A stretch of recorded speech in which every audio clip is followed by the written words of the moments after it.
सभी ANM GNM बहनों को मेरा नमस्कार। तो चलिए आज के क्लास को हम लोग कंटिन्यू रखते हैं, जो कि हम लोगों का प्राइमरी हेल्थ केयर टॉपिक चल रहे हैं। बहुत ही महत्वपूर्ण टॉपिक है आप लोगों के एग्ज़ाम की दृष्टि से और बहुत ही इजी टॉपिक है। हम आपको बताते आ रहे हैं कि जो भी इजी टॉपिक है, आसान टॉपिक है, उस टॉपिक से, उस चैप्टर से आपके एक भी सवाल एग्ज़ाम में छूटना नहीं चाहिए, क्योंकि वही सवाल आपको सिलेक्शन दिलाएगा, आपका रिजल्ट दिलाएगा। क्योंकि इजी वाला क्वेश्चन सब बनाता है, तो वो सब के बराबर में आप तभी ना आ पाइएगा। इसलिए इजी वाले क्वेश्चन को बिल्कुल भी मिस मत करिए। इसलिए हम आपको कह रहे हैं बार बार कि आप लोग क्लास ज़रूर ज्वाइन कर लीजिए। जो भी कैंडिडेट अभी तक क्लास नहीं ज्वाइन किए हैं और जो क्लास ज्वाइन कर लिए हैं, उन सारे कैंडिडेटों से रिक्वेस्ट है कि आप अपने फ्रेंड या जो भी आपका ग्रुप है एएनएम जीएनएम का, उसमें शेयर कर दीजिएगा, ताकि और भी स्टूडेंट जुड़े। जितना अधिक स्टूडेंट जुड़ेंगे, हम लोग उतना जल्दी ऐप पे चलेंगे और आपको वहाँ पर ग्रुप डिस्कशन भी उतना ही जल्दी स्टार्ट होंगे। ये आप लोग का भी ड्यूटी है, क्योंकि हम आपके लिए बहुत मेहनत करते हैं, नोट्स बनाते हैं, फिर आपका क्लासेज लेते हैं और एक एक पॉइंट को पूरी डिटेल्स में समझाते भी है। तो चलिए इस नंबर पर कॉल करके, जो अभी तक क्लास नहीं ज्वाइन किए हैं, 70 50 87 29 96, इस नंबर पर कॉल करके व्हाट्सअप करके ज़रूर क्लास में जुड़ जाइएगा। बहुत ही जल्द आपका टेस्ट सीरीज स्टार्ट होने वाले हैं, ग्रुप डिस्कशन होंगे और टॉपिक तो चल ही रहे हैं। एक्सप्लेनेशन के साथ सारे नोट्स भी आपको मिल जाएंगे। तो इस टॉपिक के हम लोगों ने 51 नंबर तक क्वेश्चन कर चुके थे, उससे आगे का क्वेश्चन आज हम लोग करते हैं। तो चलिए 50 नंबर क्वेश्चन से हम लोग क्वेश्चन करते हैं। फेफड़ों इसलिए लिखा है कि फेफड़े का 2 फेफड़े होते हैं हमारे शरीर में, एक बाएं ओर एक दाएं ओर। वो आगे में क्वेश्चन देखने को मिलेंगे। तो फेफड़ों में वायु जाने का मुख्य मार्ग कौन सा होता है? श्वासनिका या श्वसनी या श्वास नली या कुपिका? तो ये कुपिका क्या होते हैं? तो फेफड़ों के वायु जाने का एक मुख्य मार्ग है। इसका करेक्ट आंसर आपका ऑप्शन नंबर मतलब श्वास नली है, कुपिका नहीं। कुपिका तो आपका कह सकते हैं कि उसका मतलब सहयोग करते हैं। तो श्वास नली ही इसका मुख्य मार्ग है, जो कि श्वास नली के द्वारा ही फेफड़े तक क्या होता है, शोषण जाते हैं। उसके बाद है, ये क्वेश्चन हम लोग किए भी थे सर कल के क्लास में, कि ग्लोटिक्स एवं एपिग्लोटिक्स का उपअंग कौन से है? ग्लोटिक्स और एपिग्लोटिक्स के बारे में हमने आपको डिटेल्स में भी बताए थे कि एपिग्लोटिक्स और ग्लोटिक्स का क्या फंक्शन है। ये हमने आपको कल के क्लास में बताए भी थे। वैसे हम, यदि आप कहिएगा तो हम अभी भी आपको बता देते हैं एपिग्लोटिक्स और ग्लोटिक्स होता क्या है। तो ये क्या होता है? ये मतलब कि जैसे कि स्वरतंत्र लैरिक्स के बारे में पढ़े थे ना, तो उसी पर एक ढक्कन जैसी संरचना होती है। स्वरतंत्र के बारे में हम लोग जाने थे कि लैरिक्स से हम लोगों का मतलब कि 9 टुकड़े क्या होते हैं, उपास्थि से बने होते हैं, जिससे हम लोग को वॉइस बॉक्स भी कहते हैं। तो उसी पर क्या होता है कि ढक्कन जैसी संरचना पाई जाती है, जिसको एपिग्लोटिक्स कहते हैं। और इसी के कारण आप लोग हिचकी वाले जो सुनते हैं कि हिचकी आ गया, कोई हमको याद कर रहा है, यही आप सुनते आ रहे थे, ये नहीं होता है। इसका मेन रीज़न इसी से रिलेटेड है, वही एपिग्लोटिक्स होता है। कुछ हम जब कुछ निगलते हैं तो एपिग्लोटिक्स जो है ना, वो बंद हो जाता है। क्या होता है? तो एपिग्लोटिक्स बंद हो जाता है जब हम कुछ खाते हैं या निगलते हैं तो। और भोजन श्वास नली में न जाए, इसलिए ग्रस नली में चला जाता है। मतलब एपिग्लोटिक्स बंद हो जाता है, इसी कारण से भोजन श्वास नली में न जाकर कहाँ जाता है? तो ग्रास नली में जाता है। और जब भी जब आपका एपिग्लोटिक्स खुला रह जाता है भोजन निगलते समय, तब आपको हिचकी आने लगती है। हिचकी आने का मेन रीज़न यही है कि जब आप भोजन कर रहे हो उस समय एपिग्लोटिक्स जो खुला रह गया, तो वो आपको क्या होता है, हिचकी आने लगती है। एपिग्लोटिक्स का नियंत्रण मेड्यूला ऑब्लांगेटा करते हैं। इसी के द्वारा सांस का भी नियंत्रण किया जाता है, जो कि मस्तिष्क का भाग है। इसको हमने कल के क्लास में डिटेल्स में जाए नहीं भी थे। यहाँ से हम लोगों का मेनली क्वेश्चन है कि दाएं और बाएं फेफड़े का औसत भार क्रमशः कितना होता है? तो हमने आपको कल के क्लास में बताए भी थे कि फेफड़े का मतलब कि 2 भाग होता है। एक तो आप कह सकते हैं कि बाएं फेफड़ा, एक दाएं फेफड़ा, जिसको ओस के मतलब यूनिट में मापा जाता है। तो दाएं फेफड़ा क्या होता है कि वो थोड़ा सा बड़ा होता है। फेफड़ा क्या है? तो फेफड़ा हमारे शरीर का प्रमुख क्या है, श्वसन अंग है। क्या है? तो ये हमारे शरीर का प्रमुख श्वसन अंग है, मतलब कि सांस का प्रमुख अंग यही है। और फेफड़ा में ही ऑक्सीजन क्या होता है कि ब्लड में मिलता है, हमारे जो ब्लड है उसमें मिलता है, और ब्लड फेफड़ा में जाकर ही शुद्धिकरण होता है, मतलब कि शुद्ध होता है। ऑक्सीजन जब उसमें मिल जाता है तब वो शुद्ध हो जाता है, और फेफड़ा को रक्त का शुद्धिकरण भी कहा जाता है। और फेफड़ा होते कितने, दो होते हैं, एक दाएं साइड एक बाएं साइड। दाएं साइड वाला का भार कितना होता है, औसत भार, वेट जिसको आप लोग कहते हैं WEIGST, वेट कहते हैं, मापते हैं ना, तो वही औसत भार कितना होता है, 23 औंस होते हैं। जैसे आप लोग किलो, ग्राम और लीटर इस सब में मापते हैं, इसी तरीके से इसका वजन औंस में मापा जाता है। तो ये 23 औंस होते हैं दाएँ वाला थोड़ा बड़ा होता है, बाएं वाला 19 औंस होता है। अब ये मत कहिए सर गर्ल्स और बॉय में भी सब सेम ही होता है, तो हाँ दोनों में यही होता है, मतलब कि उसका दाएं वाला भार वही 23 रहता है, और बाएं वाले फेफड़ा का भार 19 औंस रहते हैं। ठीक है, औंस में दिया रहेगा, तो इसका करेक्ट आंसर आपका ऑप्शन नंबर ए हो जाएगा। ठीक है, और उसके बारे में, फेफड़ा के बारे में और उससे रिलेटेड आपसे क्वेश्चन नहीं पूछे जाएंगे, जो हमने आपको बताया उतना से ही पूछे जाएंगे। फेफड़ा को ही फुसफुस भी कहते हैं, और हम लोगों का प्रमुख श्वसन अंग भी है, रक्त का शुद्धिकरण वहीं पर होता है। ठीक है, इतना बात आप ध्यान में रखिएगा, और जहाँ पर भी फेफड़ा आएगा वहाँ पर इतनी बात हम आपको दोहराते चलेंगे, ताकि एग्ज़ाम आते आते आपको सारी चीज़ें रट जाए, आपके दिमाग में रहे। हम इतना बार आपको बोलेंगे ना कि आपको खुद ब खुद दिमाग में आ जाएगा, आपको ज़्यादा चीज़ें रटने की ज़रूरत नहीं पड़ेंगे, हम खुद ही उतना रिपीट आपको करते हुए चलेंगे। इसलिए हम कहते हैं कि आप लोग एक भी क्लास मिस किए बिना सारे क्लास अटेंड करिए, ताकि आपकी तैयारी बेहतर हो सके, क्योंकि एक दूसरे से सारे क्लास लिंक होते हैं। BTSC ANM को लेकर अभी बहुत समय है, आप लोग लगातार BTSC ANM को लेकर पूछते रहते हैं।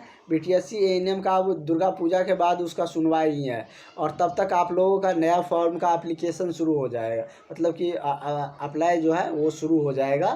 तो आप लोग खुद समझदार है, समझिए कि हम लोगों को तैयारी करनी चाहिए, क्योंकि तैयारी नहीं करिएगा तो नई वैकेंसी भी आपसे दूर चला जाएगा। आप नहीं तैयारी करिएगा तो किसी और का तैयारी आपसे बेहतर होंगे, तो उसका ना रिजल्ट होगा। कंपटीशन का मतलब ही है कि जिसका बेहतर है उसको ऊपर से लिया जाएगा। ऊपर से जो, जैसे कि 10,000 पोस्ट है, 50,000 फॉर्म भराता है, 15,000 आप लोगों का आएंगे, तो उसमें 70, पिछला बार तो 50 भराया था, इस बार 70-80,000 बढ़ाएगा, 80 से ज़्यादा बढ़ाएगा। तो 1 लाख मान के चलिए ना, उसमें से जो 15,000 ऊपर से जिसका अधिक रैंक रहेगा उसको लेगा। तो आप पढ़िएगा नहीं तो कैसे होगा, कहिएगा सर तो हमको मतलब कैसे होगा, तो वही तो नहीं आ रहा है। और भी 12,000 स्वास्थ्य मिशन के तहत आएंगे, PMCH में आएंगे, तो कहीं ना कहीं आपका तैयारी रहेगा तो हो ही जाएगा। पढ़ने वाले कभी रहते नहीं है, उसका कहीं ना कहीं सेटल हो ही जाता है, हो ही लगभग सबका हो जाता है। कारण कि और वैसे भी इलेक्शन है तो बहाली तो आएंगे ही, भरपूर बहाली आएंगे इस साल 24 में। अगर इस साल रह गए ना तब आपको लंबा इंतज़ार करना पड़ेगा आपको नौकरी के लिए। इसलिए इस बार गोल्डन अवसर है, मौका को जाने मत दीजिएगा। करें कि कौन वक्षीय गुहा और उदर गुहा को अलग करता है, तो वक्षीय गुहा और उदर गुहा को जो अलग करता है वो उसको क्या कहता है, डायफ्राम। डायफ्राम का फिगर हमने आपको कल बताए थे ना कि कैसे होता है। तो डायफ्राम जैसे कि आप लोग खस्सी का मीट खाए होंगे, उसमें आप लोग देखते होंगे ऐसे, मतलब कि ये क्या है, स्पाइनल कोड है, हम लोग का स्पाइनल कोड रहता है जो कि हम लोगों के मस्तिष्क से जुड़ा रहता है। तो इसी में ऐसे संरचना आप लोग देखते होंगे, ऐसे करके रहता है, ऐसी संरचना वाले, जैसे फिल्म और में कभी भूत का दिखाया जाता है ना, तो यही डायफ्राम वाला ही फिगर दिखाए जाते हैं, ऐसे रहते हैं। तो मतलब कि क्या होता है, ये डायफ्राम क्या है, इसका प्रमुख काम है कि नीह शोषण करना, मतलब कि जैसे अंतः शोषण बाह्य शोषण होता है ना, तो इसका काम है बाह्य शोषण में सहायता प्रदान करना। बाह्य शोषण के लिए ये प्रमुख अंग है। बाह्य शोषण मतलब क्या, जब आप सांस लिए उसको छोड़ेंगे तो उसमें सहायक कौन करता है, तो डायफ्राम करते हैं। तो डायफ्राम उसके लिए सहायक होता है, लेकिन ये काम कब नहीं करता है। आपसे यहाँ से एक और अच्छे क्वेश्चन बन रहे हैं, तो जब कोई गर्भवती महिला होती है तो उसका डायफ्राम निःशोषण में भाग नहीं लेता है। जब गर्भवती हो जाती है कोई महिला तो उस समय डायफ्राम क्या होते हैं कि निःशोषण में भाग नहीं लेता है, ठीक ना। और भी हमारे बॉडी का शोषण अंग है जो उसमें भाग लेते हैं, लेकिन डायफ्राम नहीं लेते हैं, और नॉर्मल डे में लेते हैं, मतलब कि डायफ्राम निःशोषण में भाग लेते हैं। तो वक्ष गुहा और उदर गुहा, पेट के ऊपर होता है ना डायफ्राम, तो ये वक्ष गुहा और उदर वाले गुहा को दोनों को अलग करने का काम डायफ्राम का ही है। तो करेक्ट आंसर आपका क्या हो जाएगा, ऑप्शन नंबर बी हो जाएगा इस क्वेश्चन का करेक्ट आंसर। अच्छा, आप लोगों को नोट्स मिला हुआ है, तो एक बार क्लास में पढ़िएगा, एक बार नोट्स से पढ़िएगा, आपको सारा आने लगेगा, कोई दिक्कत नहीं होगी। कह रहे रक्त में CO2 की सांद्रता बढ़ाने से श्वसन क्रिया क्या होता है, धीमी, तीव्र या अप्रवर्तित। जब रक्त में CO2 की मात्रा बढ़ जाती है तो हम लोगों का श्वसन भी क्या होता है, तीव्र होने लगता है, मतलब कि जल्दी जल्दी हम लोगों को सांस लेना पड़ता है।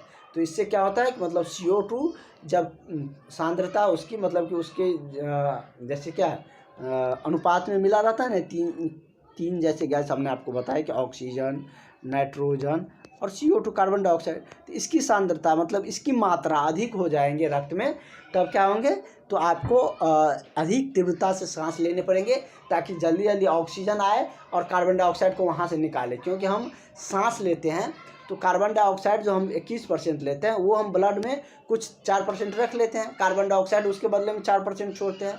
तो हम जब ऑक्सीजन लेंगे अंदर तभी ना कार्बन डाइऑक्साइड बाहर निकलेगा। तब हमारे रक्त में यदि CO2 की सांद्रता बढ़ने लगी तो हम श्वसन क्या करेंगे, तीव्र से लेंगे। उसी से सोचने वाली बात है, इसलिए हम फैक्ट बताते हैं कि जो एक्सप्लेनेशन है वो पूरी बताते हैं, जो फैक्ट है वो बताते हैं, ताकि आप उससे किसी भी तरीके से क्वेश्चन रिलेट करके पूछे तो आप उसे बना दें। क्योंकि क्वेश्चन एक अनंत यात्रा है, जब आपको थ्योरी नहीं आएंगे तो आपको क्वेश्चन आएगा ही नहीं। क्वेश्चन आपको कितना रट सकते हैं, रटिएगा दूसरे तरीके से पूछ देगा। देखिए अब इस तरीके से पूछ जाएगा, अगर यही सिंपल क्वेश्चन पूछता तो कहता CO2 की मात्रा कितना हम सांस लेते हैं तो जाता है अंदर। लेकिन इसमें कह रहा है कि रक्त को में CO2 की सांद्रता बढ़ने लगे, मतलब CO2 बढ़ने लगे तो आपको क्या जल्दी जल्दी सांस लेना पड़ेगा, तब ना ऑक्सीजन का मात्रा अंदर जाएगा। तो बस ये सोचने वाली बात है, ये हम कितनी बार बताए हैं आपको कि सांस लेने पर ऑक्सीजन अंदर जाता है और वो ब्लड में जाकर मिलता है, और ये मिलाने का काम कौन करता है, फेफड़ा करता है।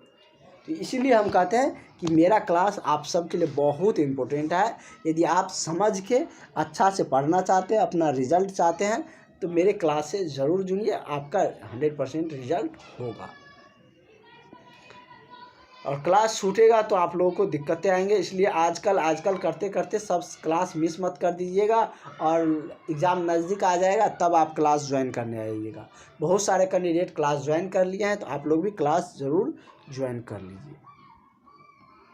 अगला क्वेश्चन है कि श्वसन किस प्रकार की अभिक्रिया है। जब हम लोग सांस लेते हैं तो वह किस प्रकार की अभिक्रिया, ऑक्सीकरण, ऊष्माक्षेपी या ऊष्माशोषी या A एंड B दोनों।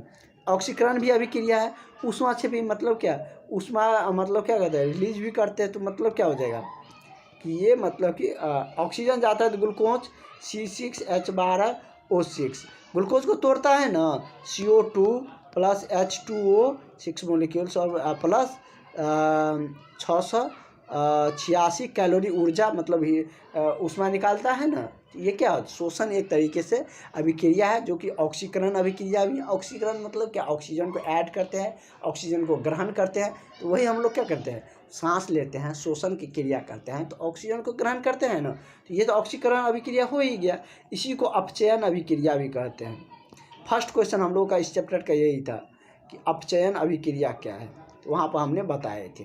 तो इसी को ऑक्सीकरण, इसी को अपचयन अभिक्रिया भी कहते हैं, वहाँ पर और भी डिटेल्स में बताए थे। ऑक्सीकरण अभिक्रिया भी है श्वसन, और ऊष्माक्षेपी भी है। इसके जगह पर अगर अपचयन लिखा रहे तो कंफ्यूज मत करिएगा, इंग्लिश में उसको कैटाबॉलिक लिखा रहता है, ठीक ना। तो इसका करेक्ट आंसर आपका ऑप्शन नंबर डी हो जाएगा, क्योंकि दोनों ऑप्शन सही है, दोनों यहाँ पर दिया है कि A एंड B दोनों सही है, तो ऑप्शन डी आपका सही हो जाएगा।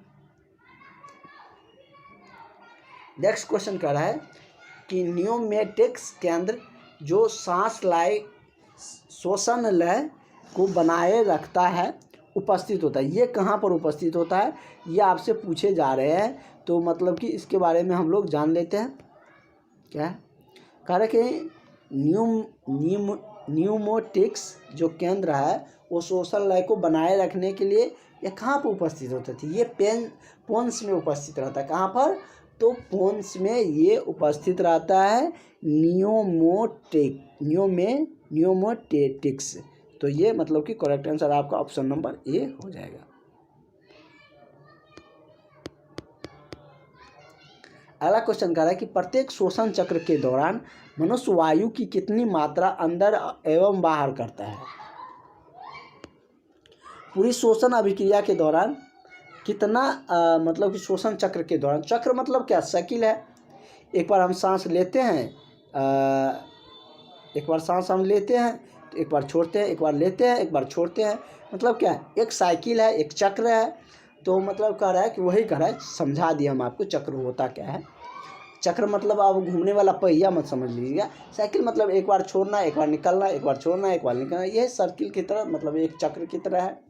तो ये क्या है, कह रहा है कि प्रत्येक श्वसन चक्र के दौरान मनुष्य वायु की कितनी मात्रा अंदर व बाहर करता है। ये लगभग 500 ग्राम, 500 ग्राम कहिए या हाफ लीटर कहिए, कितना, तो हाफ लीटर के टर्म में, ठीक ना। तो ये हाफ लीटर वायु हम लोग क्या करते हैं, अंदर बाहर करते हैं श्वसन, मतलब कि प्रत्येक श्वसन चक्र के दौरान सांस लेने और छोड़ने के दौरान हाफ लीटर जो हम लोगों का वायु है उसको क्या करते हैं, अंदर बाहर करते हैं। तो करेक्ट आंसर इसका क्या हो जाएगा, इसका करेक्ट आंसर आपका ऑप्शन नंबर डी हो जाएगा। नेक्स्ट क्वेश्चन हम लोग देखते हैं क्या कह रहा है कि इंटरकोस्टल पेशियों की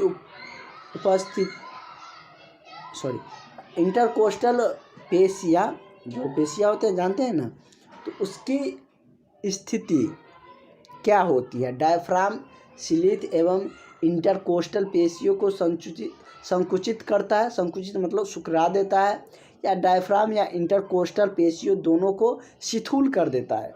तो मतलब ये क्या करता है कि निःश्वसन क्या करता है, जब अंदर की तरफ हम लोग लेते हैं तो यह डायफ्राम एंड इंटरकोस्टल पेशियों को शिथिल कर देता है। तो यही इसका करेक्ट आंसर हो जाएगा, ऑप्शन नंबर आपका बी करेक्ट हो जाएगा। नेक्स्ट क्वेश्चन हम लोग बढ़ते हैं। अगला आपका क्वेश्चन कह रहा है कि कौन से कोशिकांग में श्वसन क्रिया संपन्न होती है। राइबोसोम, लाइसोसोम, सूत्रकणिका या तारक काय। तो कौन से कोशिकांग मतलब कि श्वसन क्रिया को संपन्न करते हैं, तो तारक काय जो कोशिकांग है वही क्या करता है, तो श्वसन क्रिया को संपन्न मतलब कि श्वसन प्रक्रिया को संपन्न हो मतलब कराती है या करते हैं। तो ये तारक काय, इसका करेक्ट आंसर हो जाएगा ऑप्शन नंबर आपका डी हो जाएगा, सी हो जाएगा, सूत्रकणिका हो जाएगा। तो इसमें मतलब क्वेश्चन पढ़ने में दिक्कत आ गई थी। कौन से कोशिकांग में श्वसन प्रक्रिया संपन्न होती है, मतलब कि उसमें पूरा हो जाता है, तो पूरा तो सूत्रकणिका में होते हैं। तो सही है, ऑप्शन नंबर सी ही होगा, डी नहीं होगा। नेक्स्ट क्वेश्चन देख लेते हैं। नेक्स्ट क्वेश्चन आपका कह रहा है कि श्वसन प्रक्रिया के अंतर्गत कौन से भाग आते हैं। बाह्य श्वसन, आंतरिक श्वसन या गैस का विनिमय या उपयुक्त सभी। तो तीनों होगा। बाह्य श्वसन भी करते हैं, श्वसन प्रक्रिया में सांस छोड़ते हैं ना, अंदर की तरफ भी लेते हैं, गैस का विनिमय भी होता है, आदान प्रदान भी होते हैं। तो ये करेक्ट आंसर हो जाएगा उपयुक्त सभी। तो उपयुक्त सभी किस में दिया है, तो ऑप्शन नंबर डी में दिया है। तो इसका तीनों आंसर होगा, इसलिए इस क्वेश्चन का ऑप्शन डी सही हो जाएगा। 60 नंबर क्वेश्चन तक हम लोग आ चुके हैं। आज ज़्यादा लंबा क्लास नहीं होगा क्योंकि बहुत सारे जो एएनएम और भी जो सिस्टर्स हैं उन्होंने फास्टिंग भी किए होंगे, तो इसलिए ज़्यादा लंबा क्लासेज नहीं होंगे। ऑक्सीजन की उपस्थिति में होने वाला शोषण कौन सा होता है। ऑक्सी शोषण, अनऑक्सी शोषण, वायवीय शोषण या एएनसी दोनों। तो ऑक्सीजन की उपस्थिति में तो ऑक्सी शोषण होगा ही होगा और अनऑक्सी तो होंगे ही नहीं। वायु शोषण, वायु भी हम लोग लेते हैं, तो ये दोनों सही हो जाएगा, इसलिए ऑप्शन नंबर इसका डी सही हो जाएगा। ए एंड सी दोनों है, तो ए एंड सी दोनों सही है। तो ये किस में दिया है, तो ऑप्शन डी में दिया है, तो इसलिए ऑप्शन डी इसका करेक्ट आंसर हो जाएगा। डायफ्राम को लेकर फिर से क्वेश्चन आ गया, डायफ्राम फेफड़ा को लेकर। फेफड़ा के माध्यम से शोषण कौन करता है। ये तो पता है कि हम लोग भी करते हैं। हम लोग किस में आते हैं, तो स्तनधारी में आते हैं। किस में आते हैं? स्तनधारी जीव है ना हम लोग, तो स्तनधारी में हम लोग आते हैं। सरीसृप में छिपकली आ गया, उसके बाद आपका सांप आ गया, ये सब आते हैं। तो ये भी फेफड़ा के माध्यम से करते हैं। मेढक त्वचा के माध्यम से करते हैं, उसके बारे में हम लोग जानते हैं। पक्षी भी फेफड़ा के माध्यम से करते हैं श्वसन की प्रक्रिया। तो उपयुक्त सभी हो जाएगा। क्या मतलब स्तनधारी भी, या मानव दिया रहे कि मानव का प्रमुख श्वसन अंग कौन है, तो ये आप आसानी से आंसर कर सकते हैं कि मानव का प्रमुख श्वसन अंग फेफड़ा है। लेकिन वही दिया है कि फेफड़े के माध्यम से श्वसन कौन कौन करता है, तो ये सरीसृप भी करते हैं, स्तनधारी भी करते हैं, स्तनधारी में हम सब आते हैं। तो उसके बाद पक्षी भी करते हैं। स्तनधारी मतलब क्या, ये समझिए, स्तनधारी ज़्यादातर वो सारे जीव जंतु है जो अंडा नहीं, बेबी बच्चे को जन्म देता है, ये सब क्या है, तो स्तनधारी में आते हैं। इसमें दिक्कत नहीं ना आएंगे आपको। स्तनधारी जब समझते हैं ना, जो मतलब कि दूध पिलाता है, ये भी है, और कह सकते हैं इस तरीके से भी समझ सकते हैं, या जो मतलब कि बच्चे का जन्म देता है, शिशु को जन्म देता है।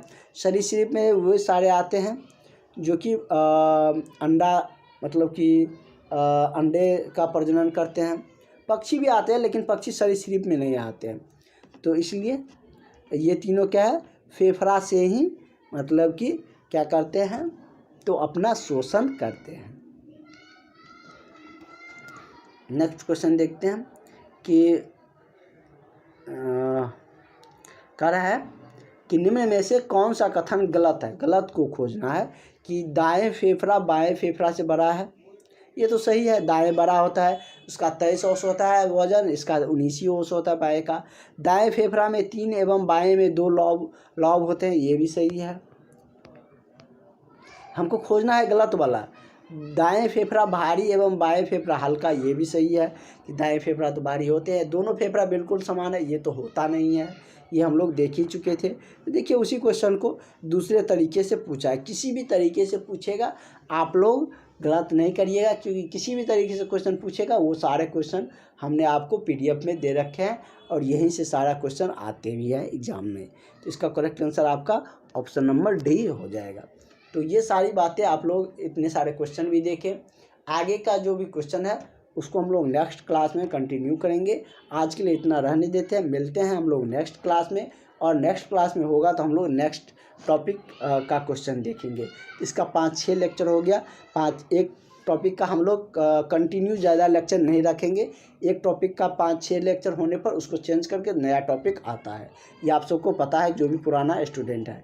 तो चलिए हम लोग क्योंकि इससे आपको भी पढ़ने में थोड़ा मतलब इंटरेस्ट बढ़े, क्योंकि हमको पता है कि किस तरीके से आपको तैयारी करवाना है, तो ताकि आपको बेहतर रिजल्ट हो सके। तो चलिए मिलते हैं नेक्स्ट क्लास में। Thank you.